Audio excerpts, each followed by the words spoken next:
Assalamualaikum warahmatullahi wabarakatuh. Halo my student, how are you today? Apa kabarnya nih? Semoga baik-baik aja ya. So, today we are going to learn about descriptive text. Kemarin kan kita udah belajar tentang intention tuh. Nah, sekarang kita akan belajar tentang materi baru, yaitu tentang descriptive text. Liburan kan sebentar lagi tuh akan terjadi kan. Kalian sudah menghadapi namanya ujian semester dan kemudian kalian pasti akan menghadapi yang namanya liburan. So, what are you have holiday plans? Apakah kalian punya rencana liburan bersama keluarga kalian misalnya atau sama teman-teman kalian? Mungkin kalian mau mengunjungi seperti tempat wisata seperti beach, kayak pantai, atau mungkin kalian cuma mau mengunjungi mall aja untuk jalan-jalan ya kan? Atau kalian mungkin mau ke tempat bermain misalkan kayak seperti di Medan kayak di Miki Holiday, atau mungkin kalian punya budget yang agak tinggi, kalian bisa mungkin mau pergi ke Dufan aja deh yang lebih lengkap fasilitas bermainnya, boleh.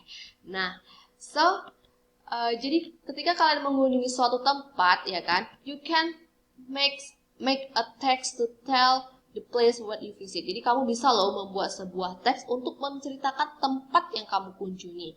So, gimana sih Miss cara buat teksnya gitu kan ya. Nah, itu sesuai dengan pembelajaran kita hari ini, yaitu kita akan belajar tentang descriptive text dalam bahasa Inggris.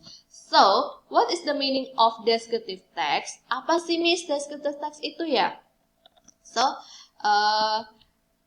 descriptive text is describe something in specific ya, about something like noun, animal, person, and place. Nah, karena di sini kita fokusnya adalah tempat ya, tempat bersejarah dan bangunan bersejarah dan tempat pariwisata. Jadi kita akan mendeskripsikan lebih spesifiknya tentang sebuah tempat ya.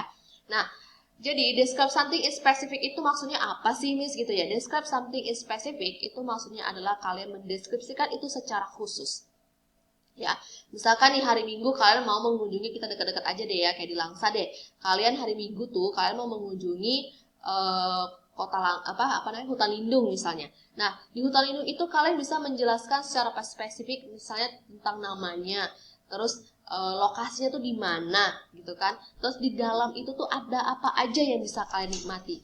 Misalkan di situ tuh ada banyak sekali ada rumah Aceh di sana, ada hewan-hewan seperti buaya, ular gitu kan, something like that gitu. Nah, itu namanya apa? Itu namanya adalah describe something in specific. Jadi kalian mendeskripsikan tempat itu secara spesifik. Oke? Paham? Next.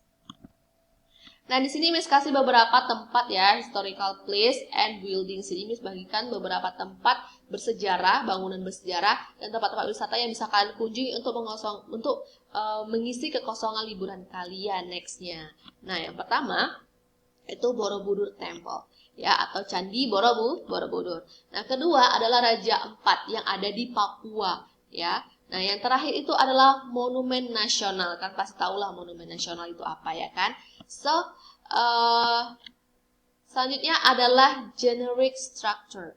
Nah, jadi di dalam generic structure itu ada dua, yaitu pertama identification dan description. Yang pertama Miss bakal jelasin tentang identification nih dari descriptive text ya. Nah, the identification section contains an introduction and an overview of a topic. Jadi maksudnya ini adalah berisi pendahuluan dan gambaran umum suatu topik. Jadi misalkan di sini tuh bisa apa sih nama tempatnya, di mana sih lokasinya, apa sih yang dikenal dari tempat ini gitu kan. Nah, kita bisa membahasnya itu secara umum saja ya. Misalkan where is it, what is it, how you get there gitu kan di dalam tempat tersebut. Jadi kalian bahasnya secara secara umum saja gitu. Nah, oke, next selanjutnya adalah description. What is the meaning from description di dalam descriptive text ya? The description sections contains special characteristic or properties contained in the object like place that you are describing. Jadi maksudnya itulah bagian deskripsi berisi karakteristik ya atau properti khusus yang tergandung dalam objek seperti tempat yang Anda gambarkan. Jadi maksudnya di sini bisa kalian bilang di dalam description ini biasanya ada lokasinya bagaimana sih gitu. Terus bagaimana bangunan itu seperti apa. Nah, terus pemandangannya itu bagaimana gitu kan? Atau you can describe your activity in that place. Jadi kamu bisa menjelaskan atau mendeskripsikan apa yang bisa kamu lakukan di tempat tersebut. Misalkan kamu pergi ke pantai, kamu bisa bilang di pantai itu kita bisa foto, bisa selfie. Atau misalkan di tempat itu kita bisa main bola voli pantai. Atau kita bisa snorkeling di bawahnya untuk ngelihat terumbu-terumbu karang yang ada di sana. Nah, seperti itu ya. Oke, paham? Next. Oke, satu lagi, identification itu biasanya itu berada di paragraf pertama, sedangkan description itu di paragraf selanjutnya. Jadi kalau misalnya ada 3 paragraf, berarti di paragraf pertama itu identification, dan paragraf kedua dan ketiga itu adalah description-nya untuk descriptive text. Oke, next. Nah, selanjutnya adalah language features ya. Nah, yang dari dalam language features ini ada 3, yaitu pertama adalah simple present tense. Jadi struktur kalimatnya itu berbentuk simple present tense dan biasanya ada kata adjektif di dalamnya dan dia ada kata benda juga di dalamnya. Oke? Paham? Next. Selanjutnya adalah simple present tense. Nah, selanjutnya Miss akan menjelaskan tentang simple present tense. Jadi Miss sudah bilang kalau misalkan descriptive text itu adalah struktur kalimatnya atau adalah simple present tense ya. Nah, apa sih simple present tense? Simple present tense itu adalah biasanya berisi tentang habitual action. Terus dia juga berisi sebuah fakta dan biasanya itu suatu kalimat sederhana yang menjelaskan tentang perbuatan yang kita lakukan itu pada hari ini atau sekarang gitu ya. So, ada formulationnya. Formulationnya itu ada apa sih, Miss? Formulationnya itu ada subject plus kata kerja pertama, S or ES plus objek. Nah, Miss kasih note-nya di sini ya. Jika subjeknya itu she, he, dan it, maka kata kerja ditambah dengan S. For example, misalkan kalian bermain volley di pantai, kalian bisa misalkan dia bermain volley di pantai, kalian bisa menambahkan place, ada S ya, play jadi place. Atau dia di pantai itu dia lagi makan bakso misalkan, jadi kata kerjanya kalian bisa buat eats ya. Atau di pantai itu dia sedang menuliskan descriptive text tentang tempat tersebut, misalkan kan kayak writes gitu. Sama juga seperti read, sama seperti join, sama seperti visit ya. Oke. Nah, so for example, di sini kasih example dari simple present tense. Yang pertama itu adalah Borobudur has the most complete and largest collection of Buddhist relics in the world. Ya, jadi maksudnya itu adalah Borobudur itu mempunyai lebih banyak, lebih lengkap dan besar koleksi untuk relief Buddha di dunia. Gitu. Jadi itu adalah sebuah fakta ya bahwa Borobudur itu dia memiliki banyak sekali relief Buddha di dalam terbanyak di dunia maksud saya. Nah itu, jadi dia sebuah fakta ya. Oke, next. Nah, but you want to tell history of place, you can using past tense. Jadi kalau misalkan kamu mau menceritakan historical sejarahnya ya, sejarah tempatnya itu, misalkan kalian mau menceritakan tentang Monas, kalian mau menjelaskan tentang sejarahnya kenapa terjadinya Monas gitu kan. Nah, itu biasanya kalian akan harus menggunakan past tense dalam kalimat deskriptif kalian. Atau misalkan kalian sudah mengunjungi tempat itu di liburan kemarin, terus kan mau mendeskripsikannya sekarang. Nah, itu kalian menggunakan past tense juga. Oke? Nah, jadi formulationnya itu ada subjek plus kata kerja kedua plus objek ya. Kata kerja kedua kalian bisa cari di Google, di kamus itu banyak banget kata kerja kedua dalam bahasa Inggris. Nah, so Miss kasih example dari past tense, yaitu I visit many interesting place there like Bantimurung, Malino, and Losari Beach. Jadi saya mengunjungi banyak sekali tempat-tempat menarik ya, seperti Bantimurung, Malino, dan Pantai Losari. Dia bilang kayak gitu. Oke, nah next. Nah di dalam descriptive text itu biasanya kalimatnya itu ada adjektif ya, atau kata sifat. Nah misalkan nih kalian mau bilang kalau tempat itu tuh menarik, kalian bisa bilang that place is interesting. Atau mungkin kalian merasa tempat itu kok bosan banget sih, boring, kalian bisa bilang that place is boring. Nah, atau misalkan tempat itu rame gitu kan, kalian bisa menggunakan kata bustling atau crowded. Nah, kalau misalkan tempat itu kalian bilang itu tempat itu tuh cantik banget, kalian bisa menggunakan kata beautiful. Nah, selanjutnya kayak kalian mungkin ngelihat untuk apa ya, misalnya kayak kaget banget kalian ngeliat tempat itu so amazing, menakjubkan bagi kalian, kalian bisa menggunakan kata amazing di dalam teks kalian. Oke? So, nah yang selanjutnya adalah noun ya, kata sifat, kata benda.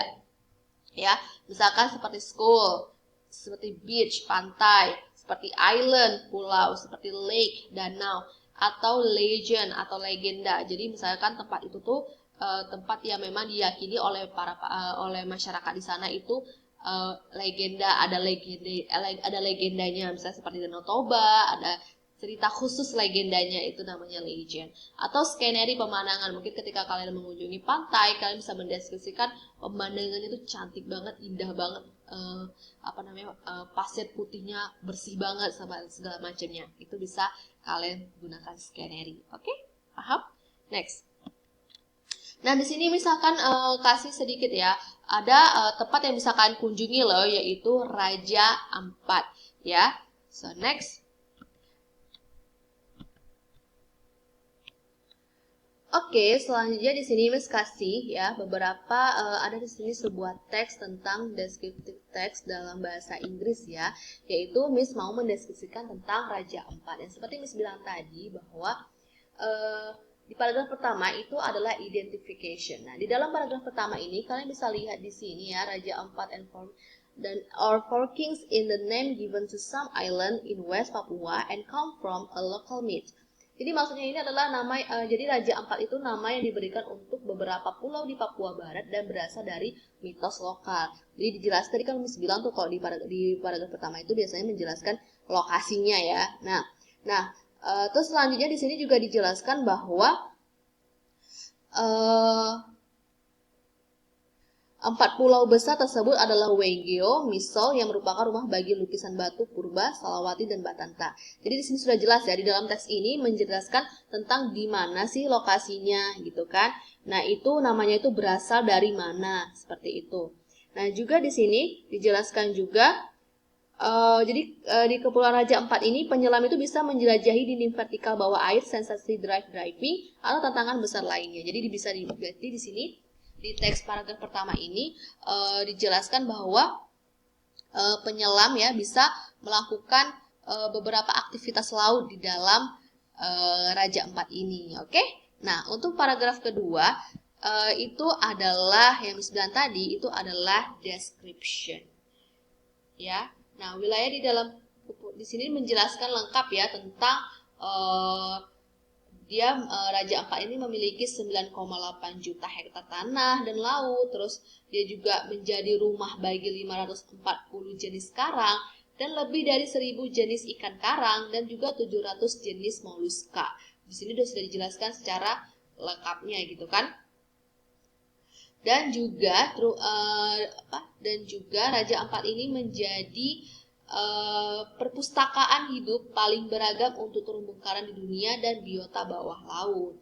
Jadi di situ menurut laporan yang dikembangkan oleh The Nature Conservancy and Conservation International sekitar 75% spesies dunia hidup di sini gitu kan. Nah, untuk selanjutnya, untuk paragraf ketiga sama ya, paragraf ketiga juga description dalam bahasa description di dalam descriptive text.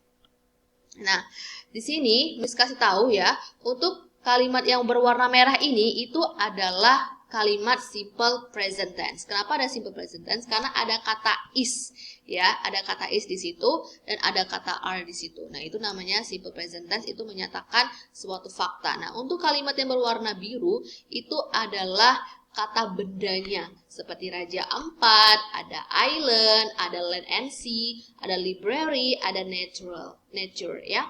Oke, next selanjutnya itu ada berwarna kuning ya. Kalau untuk berwarna kuning itu adalah remarkable and overwhelming, itu adalah kata adjektifnya. Ya, kata adjektifnya. Jadi maksudnya tuh remarkable itu artinya luar biasa gitu kan. Nah, overwhelming juga luar biasa artinya. Maksudnya indah gitu, luar biasa gitu.